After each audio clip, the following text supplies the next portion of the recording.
கர்த்தருடைய பரிசுத்த நாமத்துக்கு ஸ்தோத்திரம். நான் என்னதான் கிறிஸ்டின் குடும்பத்தில் பிறந்திருந்தாலும் உண்மையான ரெட்ஷிப்னா என்னங்கிறத பல்ராம் பாஸ்டர் சொன்னதுக்கப்புறம் தான் நான் தெரிஞ்சு கொண்டேன். அதுக்கப்புறம் நான் அவங்க சொல்கிறதுபடி நானும் பைபிள் வாசித்து அதுபடி நடக்க உதவி நடந்து அதுக்கப்புறம் நான் பாவத்தெல்லாம் இயேசுப்பாட்ட அறிக்கை செஞ்சேன். அதனால் எனக்குள்ளேயே ஒரு மாற்றம் உண்டானதை என்னால் புரிஞ்சுக்கிட முடிஞ்சுது.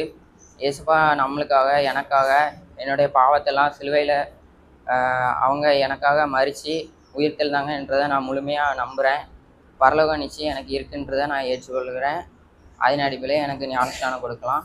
கர்த்தருக்கு நன்றி. கர்த்தராகிய இயேசு கிறிஸ்து உன்னுடைய பாவத்துக்காக மரித்தார் என்றும் அடக்கம் பண்ணப்பட்டார் என்றும் உயிர்த்தெழுந்தார் என்றும் இருதயத்தில் நம்புறாயா?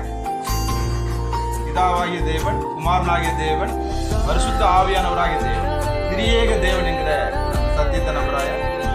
இயேசு கிறிஸ்து திரும்பி 2ஆம் வருகையில் வரும்பொழுது அவர் உன்னை அவரோடு கூட எடுத்துக்கொள்வார் என்கிற அந்த நம்பிக்கை இருக்கிறதா? என்னுடைய விசுவாசத்தின் அறிக்கையின் அடிப்படையில் பிதா, குமாரன், பரிசுத்தாவின் நாமத்திலே ஞானஸ்நானம் கொடுக்கிறேன்.